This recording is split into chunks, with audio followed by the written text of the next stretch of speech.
എല്ലാവർക്കും നമസ്കാരം. അപ്പോൾ അങ്കാരപ്പറമ്പിൽ ഈ വെള്ളം പൈപ്പ് പൊട്ടിയ വിഷയം നമ്മളൊരു 2 ദിവസം മുമ്പ് വീഡിയോ ഇട്ടിട്ടുണ്ടായിരുന്നു. അങ്കാരപ്പറമ്പ് എന്ന് പറഞ്ഞ ടൗണിൽ തന്നെ ഉള്ളൊരു പ്രധാനപ്പെട്ട ഒരു സ്ഥലമാണ്. അവിടെ വെള്ളം പോകാൻ തുടങ്ങിയിട്ട് കുറേ ആയെന്നാണ് പറയുന്നത്. അതിൻ്റെ അടുത്ത ദിവസം തന്നെ വന്ന് ശരിയാക്കിയിട്ടുണ്ട്. നമ്മുടെ നാട്ടുകാരെല്ലാവരും ഉണ്ട്.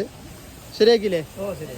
അത് എത്ര വണ്ടികൾ വന്നറിയോ? അവരുടെ ഉദ്യോഗസ്ഥന്മാരുടെ ജീപ്പും ഉദ്യോഗസ്ഥന്മാരൊക്കെ വന്ന് നോക്കിയിട്ട് കറക്റ്റായത്. ഇന്നലെ ഐ മീൻ 2-3 ദിവസമായിട്ട് വന്നോണ്ടിരിക്കുന്നത്. നമ്മുടെ വീഡിയോ വന്നതിന് ശേഷമാണ് ഈ സംഭവം അറിഞ്ഞത്.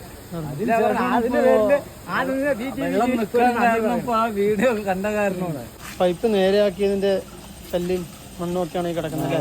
റോഡ് പൊളിച്ചിട്ടിട്ടേ ഇപ്പോൾ ശരിയായില്ലേ? ഇപ്പൊ ശരിയായി, എല്ലാം വെള്ളമൊക്കെ ശരിയായി. ഇനിയിപ്പോ ഇതും കൂടെ ഒന്ന് ശരിയാക്കി തന്നാൽ എല്ലാം റെഡിയായിരിക്കും. അവിടുത്തെ ആ വെള്ളം പോകുന്നത് ശരിയാ?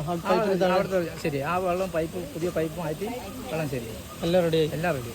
പൈപ്പും റെഡി ആക്കിയിട്ടുണ്ട്. പുതിയ പൈപ്പൊക്കെ വെച്ച് ഈ ഭാഗത്തൊക്കെ വെള്ളം പോകുന്നതെല്ലാം ശരിയായി. പരാതി ഒരുപാട് തവണ ഉദ്യോഗസ്ഥന്മാരോട് പറഞ്ഞിട്ടും ഒരു മുൻകൈയും അവരെടുത്തിട്ടില്ല. ഇപ്പോൾ ഒരു സോഷ്യൽ മീഡിയയിലെ ഈ വാർത്ത വന്നതുകൊണ്ട് ഉദ്യോഗസ്ഥന്മാർ വോയിസ് ഓഫ് പാലക്കാടിൽ ഇതൊരു വാർത്ത വന്നതുകൊണ്ട് വാട്ടർ അതോറിറ്റി ആൾക്കാർ വരികയും അടുത്ത പിറ്റേ ദിവസം തന്നെ ഉദ്യോഗസ്ഥന്മാർ വന്ന് പൈപ്പ് നേരെയാക്കുകയും ചെയ്തിട്ടുണ്ട്.